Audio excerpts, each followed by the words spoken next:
저희 집은 대대로 모 도시에서 돈 좀 있는 집안이었습니다. 조상 대대로 만석군은 아니지만 나름 넓은 평야에 땅을 좀 가지고 계셨고 약간 근대화가 되면서 할아버지가 비료 공장을 하셔서 돈을 많이 만지셨죠. 말 그대로 부자였어요. 그럼 부자가 망해도 3대는 간다고 했으니 저도 부자가 되었는데 돈줄이 아버지 때 싸그리 날아가 버렸습니다.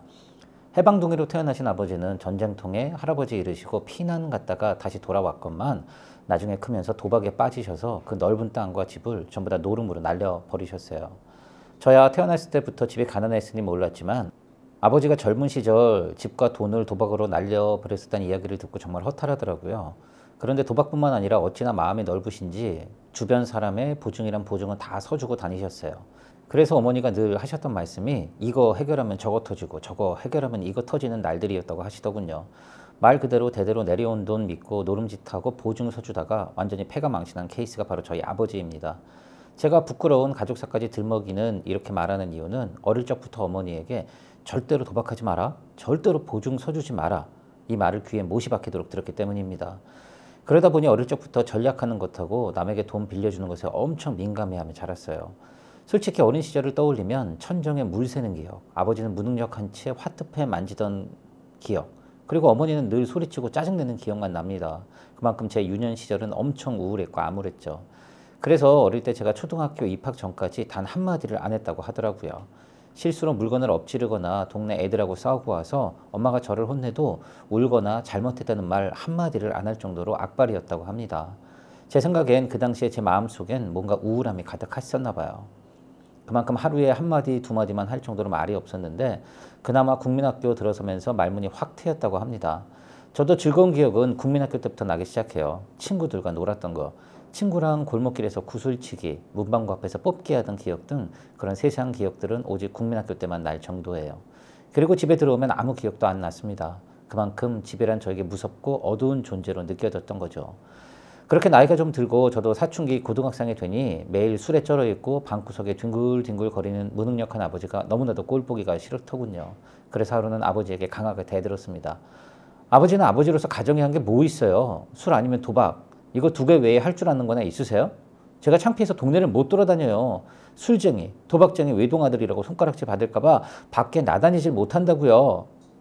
버럭버럭 소리 지르는 저를 보며 아버지는 술에 취해 힘없이 웃으시더니 흐느적거리며 밖에 나가시더군요. 그리고는 교통사고로 돌아가셨습니다. 처음엔 아버지의 사고 소식 듣고 너무 놀랐습니다. 왜 아버지가 저를 보고 웃었는지, 그리고 왜 하필 그날 사고를 당하셨는지 괜히 죄책감도 들더군요. 하지만 한편으론 다행이라는 생각도 했습니다. 욕 먹을지도 모르지만 이제 우리 엄마 고생도 끝이구나. 안도의 한숨도 쉬었던 건 사실이에요. 그리고 혹시나 아버지가 남겨두신 재물이나 보험이라도 있을 줄 알았는데 정말 한 푼도 남겨놓으신 게 없더군요. 오히려 빚독촉만 하는 사람들이 몰려와서 장례식장을 난장판을 만드는데 정말 하늘로 가는 그날까지도 가족들을 괴롭힌 아버지가 원망스러웠습니다. 그때 마음속으로 다짐을 했어요. 내가 크면 절대로 저렇게 무능력한 아버지는 되지 않을 거야. 그리고 절대로 빚보증, 절대로 도박은 하지 않을 거야. 뼈에 사무치도록 피눈물을 삼키며 다짐을 또 했죠. 가뜩이나 가난했는데 아버지 하늘로 보내고 난 후 빚잔치 시원하게 하고 나니까 집안 형편은 더욱 기울어서 어머니는 대형 식당 쪽방에서 숙식하며 돈을 버셨고 저는 이모네 더부살이하며 고등학교를 다녀야 했죠. 하지만 오히려 저는 더 행복했습니다. 그 지긋지긋한 집에 더 이상 들어가지 않아서 좋았고 찢어지게 가난한 집구석에서 끙끙 앓는 아버지 신음소리에 화투패 소리를 안 들어도 좋았으니까요. 저는 고등학교를 졸업하자마자 바로 돈을 벌기 위해 사회로 나왔죠. 그때가 91년도였습니다. 한창 우리나라 버블 경제가 정점을 찍을 때였죠. 하지만 고졸 출신이 할 수 있는 게 뭐가 있겠어요. 가난 탈출하려면 목돈을 만져야 했기에 밤에는 나이트 웨이터로 일하며 돈을 모았죠. 대부분 제 주변 사람들은 그렇게 모은 돈을 흥청망청 다 써버렸지만 저는 꼬박꼬박 모았습니다.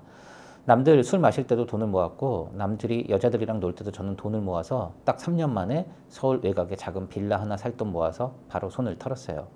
그만큼 버블 경제로 밤에 현철이 마구잡이로 돌아다닐 때였습니다. 물론 제가 손을 털자마자 얼마 안 있어서 IMF 경제 위기로 나라가 완전 폭삭 주저앉아 버렸습니다. 저는 타이밍이 아주 기가 막혔던 거예요. 그리고 그렇게 산 빌라를 또 세내주고 그걸로 다시 집을 사는 식으로 재산을 마구 늘려갔죠. 그땐 집이 거의 헐값으로 나올 때라 돈만 있으면 무조건 집을 살 수가 있었던 거죠. 물론 그만큼 누군가의 피 눈물을 주워 담은 거라 양아치라 부르실 수도 있지만 결코 불법은 아니었기에 그땐 앞뒤 가릴 때가 아니었습니다. 그때는 저는 오직 돈만 보는 벌레였고 가난을 탈출하고자 하는 욕망 하나로 살 때였거든요. 정말 잠 안 자고 밥 먹을 시간을 줄이면서 부동산에 투자를 했더니 당시에 제 이름으로만 집이 6채였습니다. 강남 노른자에 집을 구하진 못했지만 남의 집에 얹혀 살았고 당시 20대 후반밖에 안 된 나이에 집을 6채나 가지고 있었으니 거의 눈에 보이는 게 없었죠. 일단 강서의 작은 집은 어머니 이름으로 해드렸습니다. 지금도 어머니가 집 매매 계약서를 들고 펑펑 우시면서 아이고 내가 자식 복은 있구나. 밤이슬 맞고 다니길래 어디서 사고만 치지 말길 바랬는데 이렇게 빨리 우리 아들이 성공할 줄이야. 효도했겠다. 내 눈에 띄는 건 전부 다 돈으로 보이겠다. 두려울 게 없던 시절이었습니다. 자연히 제 주변에는 돈 냄새를 맡고 돈을 뜯어보려는 사람도 몰려들었고 그만큼 돈을 벌어줄 사람들도 몰려들었어요. 그중에 부동산 쪽에 일하는 심 여사님을 알게 됐고 정보도 공유하고 땅도 보러 다니면서 친분을 쌓게 됐죠. 그리고 심 여사님에겐 딸이 한 명 있었는데 처음 보는 순간 심장이 쿵 하고 멎더군요. 제가 TV에서나 보던 이상형의 여인이었습니다. 여사님은 제 속마음을 아셨는지 자기 딸과 만나보라며 권유를 하시는 거예요. 솔직히 돈으로 만난 사이인데 혈연지간이 되면 피곤하다는 걸 누구보다 잘 알고 있었거든요. 하지만 마음이 그렇게 되질 않는 거예요. 자연히 심 여사님 딸을 만나면서 저는 이성에 대해 알아가기 시작했죠. 정말 달콤하더군요. 특히 그녀는 남자의 애간장을 녹일 줄 아는 여우였습니다. 요즘 말로 밀당의 고수였죠. 그러니 하루에 한 번 그녀를 보기 위해 매일 심 여사 집에 찾아가야만 했고 늘상 그녀 생각에 일을 못할 지경이었습니다. 그래서 하루는 심 여사님과 업무를 다니다가 여사님, 아니 어머니라 불러도 될까요? 이렇게 적극적으로 다가갔죠. 그랬더니 심 여사님은 아주 자지러듯이 웃으면서 아, 김 사장이 우리 집 사위가 되면 나의 땡큐지. 돈에 눈이 밝은 사위 얻어서 내가 손해볼 게 있나. 앞으로 잘해보자고 김 사장. 아니 김 서방. 그 말이 어찌나 달콤하든지 바로 상견례 잡고 결혼식을 올렸습니다. 강남에서 제일 비싼 호텔에서 아주 화려하게 결혼식을 올렸고 그날 하객들만 수백 명이 와서 인산인해를 이뤘어요. 그때만 해도 그 사람들이 저의 인생의 권력이자 인맥이자 파워라고 생각했죠. 그리고 신혼생활이 시작됐죠. 근데 가치관이 다른 여자와 산다는 게 정말 피곤하고 힘든 일이더군요. 처음엔 그럭저럭 괜찮았지만 결혼한 지 2년 차쯤 되니까 슬슬 아내가 본색을 드러내는 겁니다. 일단 저는 돈을 모으는 데는 두뇌 회전이 빨랐지만 돈을 쓰는 데는 조금 야박했습니다. 말씀드렸다시피 아버지처럼 되기 싫어서 돈을 늘 옆에 둬야 한다는 믿음이 있었거든요. 하지만 와이프에게 돈은 과시였어요. 돈을 써서 자기를 만족시키는 게 일이었죠. 백화점에서 자기를 알아봐 주길 바랬고 하루에 어느 정도 돈을 쓰고 남이 산 물건을 자기도 가져야만 속이 풀리는 여자였습니다. 당연히 늘 갈등이 생길 수밖에 없었죠. 저는 여기저기 돌아다니면서 사업 구상을 하고 거래를 하느라 정신줄을 놓고 사는데 아내는 맨날 돈이나 쓰고 다니니 제가 얼마나 답답했겠어요. 게다가 최근에 장모님인 심 여사님하고 투자처 문제로 갈등까지 생긴 터라 아내만 보면 괜히 심 여사 생각이 나서 스트레스가 이만저만이 아닌 상황이었습니다. 그래서 그날도 한마디 해야겠다고 속으로 벼르면서 집에 들어와 보니 아니나 다를까 아내는 이미 침대 위에 값비싼 백을 사놓고 어떤 사람이랑 통화 중이더군요. 그래서 통화가 끝나길 기다렸다가 잔소리를 좀 했습니다. 도대체 얼마를 긁고 다니는 거야? 가방은 이게 다 얼마에 친 거야? 잔소리를 퍼부었더니 아내가 화를 내길래 조금 언성을 높여서 말을 하게 됐고 아내는 짐을 싸서 나가버렸습니다. 어차피 친정이나 가겠지. 이렇게 생각하고는 친구랑 술을 한잔하고 잠을 잤죠.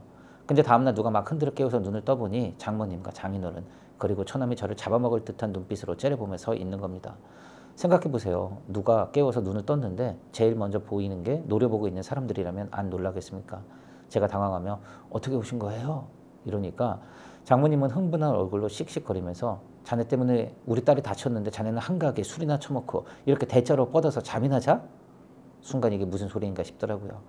상황 파악이 안 돼서 제가 머뭇머뭇거리고 있으니까 처남이 제 멱살을 잡으면서 매형이 뭐라고 했길래 누나가 왜 정신줄을 놓고 사고를 당하냐고 뭐라고 협박을 했으니까 저렇게 사고를 당한 거 아니야? 라고 화를 내는 겁니다. 그래서 저는 아무것도 모르니 상황 설명을 해달라고 했죠. 얘기를 들어보니 아내가 저랑 다투고 난 후 저의 가든 구박과 불행한 결혼 생활을 비관해서 극단적인 행동을 했다는 겁니다. 다행히 일찍 발견해서 병원에 있다는 거죠. 순간 머리가 핑 돌더군요. 그리고 옛날 생각이 스쳐 지나갔어요. 저희 한마디에 힘없이 웃으시며 밖으로 나가신 후 끝내 사고를 당하셨던 아버지 모습이 떠올랐습니다. 후회가 몰려들고 제 자신이 한심하더군요. 그까짓 거 돈이 뭐길래. 괜히 상처 주는 말을 해서 내 주변 사람들에게 상처를 주고 힘들게 했다는 생각이 들었습니다. 그래서 바로 병원에 있는 아내를 찾아갔죠. 그리고 아내에게 무릎을 꿇고 빌었습니다. 다시는 안 좋은 생각하지 말라고. 그리고 이젠 돈 문제로 당신을 힘들게 하지 않겠다고 울면서 사과했죠. 아내 역시 사과를 받아줬고요. 하지만 그 모든 게 저의 바보짓이란 걸 금방 깨닫게 됐죠. 아내가 몸을 회복하고 집에 돌아오자마자 장모님은 저에게 계속 투자를 강요하더군요. 누가 봐도 투자하면 안 되는 곳인데 자꾸 투자를 강요하고 말도 안 되는 돈을 요구하는 겁니다. 그래서 자꾸 망설였죠. 그랬더니 장모님이 그럼 가족끼리 못 믿는다는 거네. 좋아, 투자 못하겠으면 일단 보증만 서줘. 내가 돈 떼먹고 도망갈 수도 없으니까. 자네가 보증만 서주면 일단 내가 먼저 투자해 놓을 테니까. 어찌나 저를 닥달하는지 도저히 못 견디겠더군요. 거기다가 아내는 옆에서 측은한 눈으로 자기 엄마 좀 도와주라고 하는데 어쩔 도리가 없었습니다. 할 수 없이 보증을 서겠다고 계약서에 사인을 했죠. 이야기를 듣는 분들 중에 눈치 빠르신 분이라면 벌써 아셨을 거예요. 네, 맞습니다. 그 사인 한 장 때문에 저는 인생의 나락으로 계속 빠지게 됐어요. 그렇게 어릴 적부터 어머니에게 들었던 보증 서지 마라는 철칙을 한순간에 까먹고 사인을 해버린 결과가 너무나도 참담했습니다. 무슨 폭풍우에 몰아치는 파도처럼 여기저기서 채권자들이 몰려와서 아기마냥 책임지라며 제 돈을 뜯어가는데 아주 가관이더군요. 어디서부터 어떻게 잘못된 건지 모를 정도로 장모님 보증을 서주는 것을 끝을 모르겠더라고요. 따지려 들려고 찾아가도 이미 장모님은 야반 도주를 했는지 집에 아무도 없고 처남에게 전화를 걸어도 처남은 연락도 안 되는 겁니다. 집에 와서 아내에게 빨리 식구들 연락을 해보라고 했더니 아내 역시 울고 불며 자기 식구들 연락이 안 된다며 벌벌 떨더군요. 그러면서 하는 말이 오빠 우리 엄마 안 좋은 생각하면 어떡해 이러는 겁니다. 정말이지 미치고 환장하겠더라고요. 모든 일이 꼬여가기 시작하니까 어디서 어떻게 수습을 해야 할지 모르겠더군요. 그렇게 힘들 때 역시 가족밖에 없는 겁니다. 아내는 저에게 힘을 내라며 오히려 제 곁을 지켜주더군요. 그렇게 헤프게 돈을 쓰던 그녀가 갑자기 제 곁을 지켜주는 수호천사가 된 겁니다. 솔직히 처음엔 네 엄마 때문에 내가 이렇게 됐는데 네가 날 지켜주는 게 대수야? 화를 냈던 것도 사실입니다. 근데 그렇게 아무런 도움이 되질 않았어요. 오히려 자기 엄마의 실수를 자신이 갚고 싶다며 발을 동동 구르는 아내 모습에 저도 슬슬 마음이 열리더군요. 자신도 돈을 알아볼 테니 일단 급한 불부터 꺼보자며 여기저기 돌아다니면서 돈을 빌릴 곳을 알아보고 명품백이며 옷도 싹 처분해서 저에게 주는 겁니다. 여보 이거 얼마 안 될 거지만 일단 갚을 수 있으면 갚아요. 그 모습에 전 너무 탐복했죠. 솔직히 비천치 하기엔 터무니없이 작은 액수였지만 그런 아내가 옆에 있다는 사실만으로도 이 어려운 시기를 이길 수 있을 거라 생각했어요. 그런데 며칠 지나니까 아내가 서류 하나를 내밀면서 여보 일단 내 이름으로 대출을 받아서 급한 부분부터 끄면 어때요? 지금 보니까 아파트 분양받아서 이걸 담보로 대출을 바로 할 수 있는데 일단 내가 신혼이거나 미혼이어야 하거든요. 그래서 우리 위장으로 잠깐만 이혼을 하면 어때요? 지금 들어보면 정말 말도 안 되는 이야기인데 그때 완전 정신술이 쑥 빠진 데다가 돈 한 푼이라도 벌어올 수 있다는 말에 정말 앞뒤 안 가리고 이혼 도장을 찍어줬습니다. 물론 그리고 나서 아내도 잠적해버렸죠. 저는 완전 빈털터리가 된 겁니다. 완전히 그 집안 식구들에게 제대로 탈탈 털리고 쪽쪽 피 같은 돈을 빨린 채 거리에 나앉게 됐죠. 솔직히 경찰서에 찾아가서 하소연도 해보고 신고도 해봤지만 제가 바보일 뿐이었습니다. 법적으로 아무런 문제가 없었거든요. 제 수중에 있는 건 몇만 원하고 옷까지 몇 개뿐이었습니다. 갈 곳이 없더군요. 이미 신용불량자가 빚잔치는 아직 끝내지는 못했으니 거의 숨어있다시피 도망쳐야 했어. 일단 어머니가 계신 집으로 들어갔고 자초지종을 설명드렸죠. 어머니는 저를 붙잡고 펑펑 우시면서 너한테 죽은 뒤에 애비 귀신이 붙었나 보다. 왜 하필 너한테 둘러붙어서 이렇게 평생 가족들한테 침이 되는지 모르겠다. 차라리 나한테 들러붙지. 얼마 살지도 못할 나한테 붙지. 왜 자식한테 들러붙어서 못살게 구는지 모르겠어. 허망한데 어디서 어떻게 시작해야 할지 모르겠더군요. 그래도 인맥이 있었으니까 어떻게든 탈출할 구멍은 있을 거라 생각했고 여기저기 돈을 빌려보려고 했지만 정말 세상이 냉혹하더군요.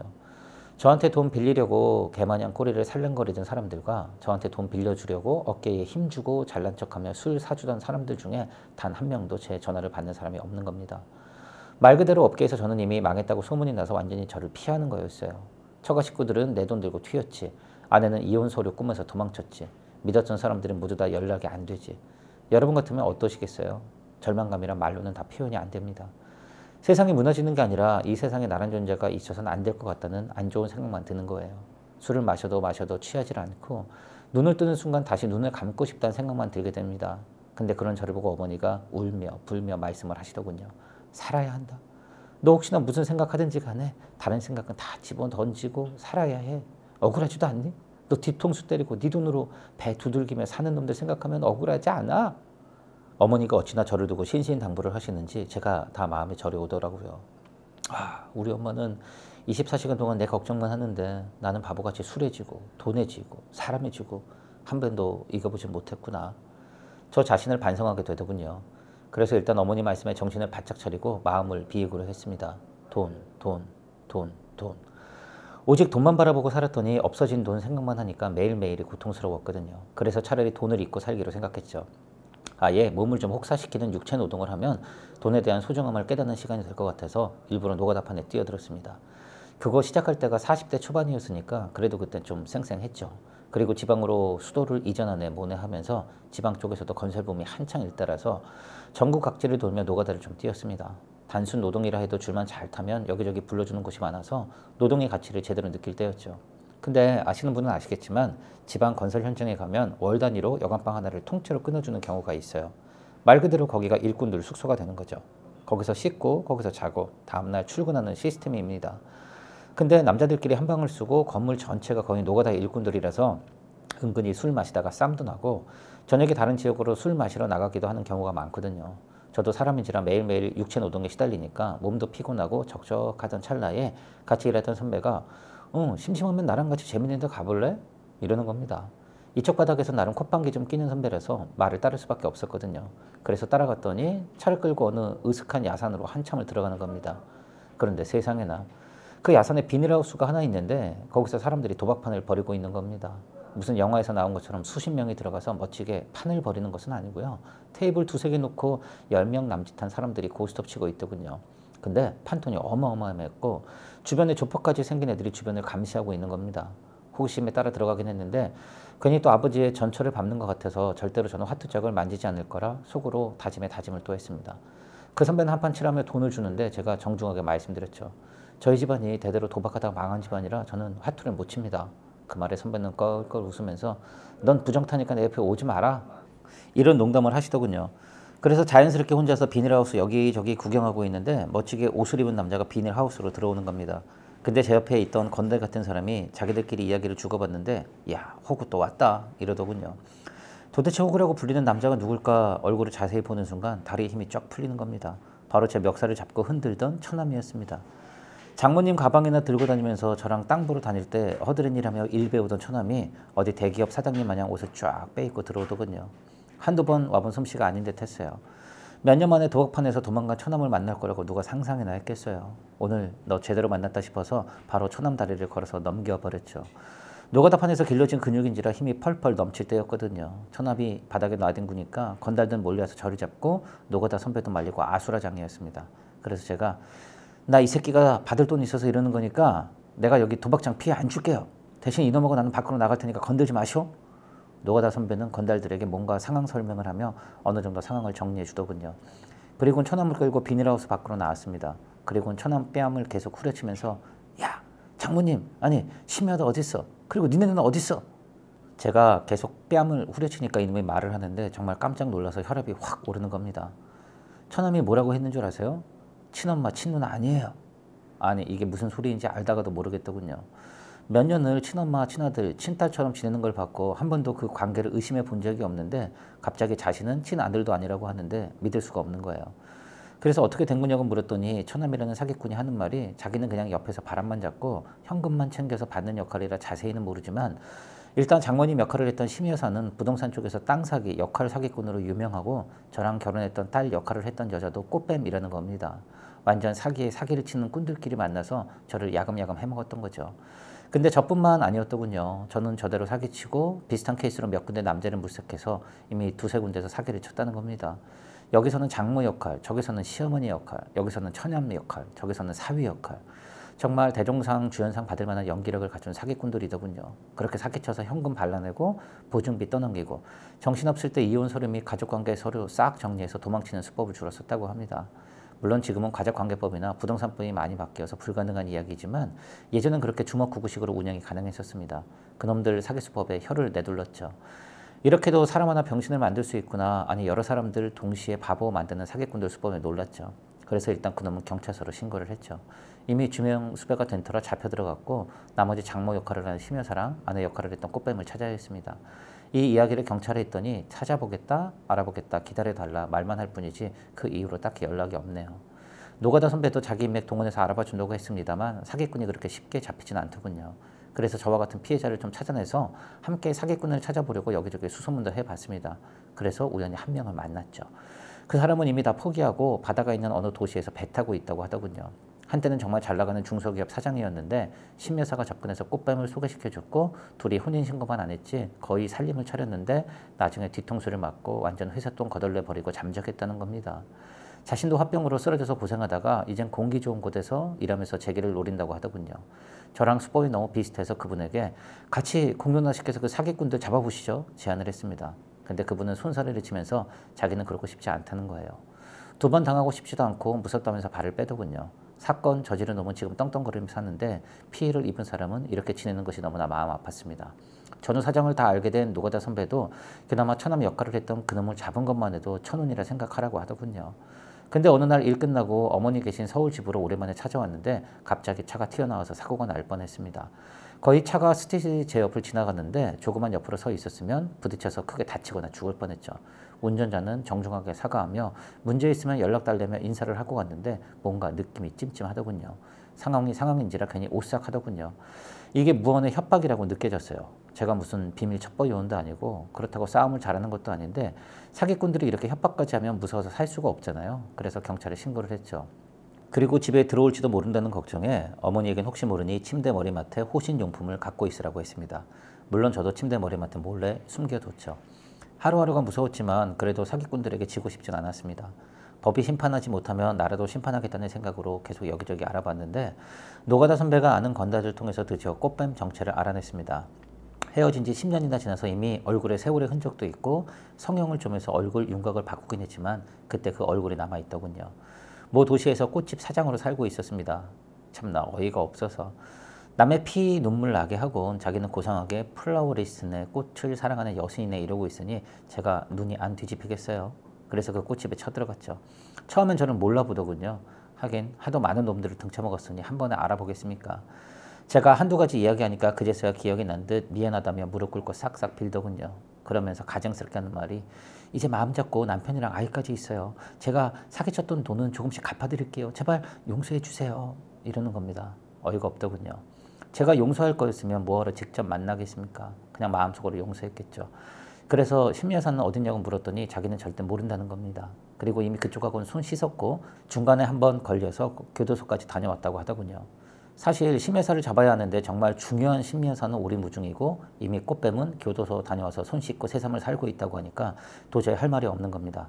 경찰을 부르긴 했는데 경찰 역시도 처벌할 근거가 없다고 하더군요. 꽃뱀은 그냥 미안하다며 연신 사과만 하더니 기분이 풀리실 때까지 저를 때리셔도 좋아요 이러는 겁니다. 그래서 딱 한마디 했습니다. 그냥 시원하게 뺨 한 대 맞아라. 그리고 시원하게 한 대 후럭 갈겨줬죠. 수많은 돈, 수많은 억울함, 내 아까운 시간들이 그 한 방에 담겨 있었습니다. 정말 허탈하더군요. 그래도 어쩔 수가 없었습니다. 경찰이 도와주는 것도 한계가 있었고 제 개인적인 인맥으로 추적을 하는 데도 한계가 있었죠. 그래서 저랑 같은 피해를 입은 피해자들도 그렇게 포기를 했었나 봅니다. 저 역시 시간이 흐르고 나니 이젠 거의 다 잊고 지내고 있습니다. 하지만 늘 마음속 한켠엔 응어리가 있어요. 맞은 놈은 두 다리 쭉 뻗고 자도 때린 놈은 두 다리 못 뻗고 잔다는 말이 있잖아요. 하지만 그 세월 동안 단 한 번도 제대로 잠을 자질 못했어요. 매일매일 꿈을 꿉니다. 그놈들 잡아서 돈을 돌려받은 후에 다시 예전으로 돌아가는 꿈이에요. 하지만 현실은 돈을 돌려받을 수도 없고 사기꾼을 잡을 길도 없고 매일매일이 고통 속에 저는 살고 있습니다. 제 긴 글을 읽으시면서 아유 그놈 참 답답하네 하신 분도 많을 겁니다. 이제 와서 사기꾼을 어떻게 잡아 멍청하긴 이렇게 쓴소리를 하실 분도 계실 거라 믿어요. 하지만 제가 용기 내서 이 글을 쓴 이유는 그런 손가락질보단 따뜻한 위로가 듣고 싶었어요. 그땐 멍청해서 당했지만 이젠 새롭게 시작하려고 발버둥치는 저를 좀 위로해 달라는 뜻으로 글을 썼습니다. 용기의 한마디 부탁드릴게요. 다시 한번 긴 글 읽어주셔서 감사합니다.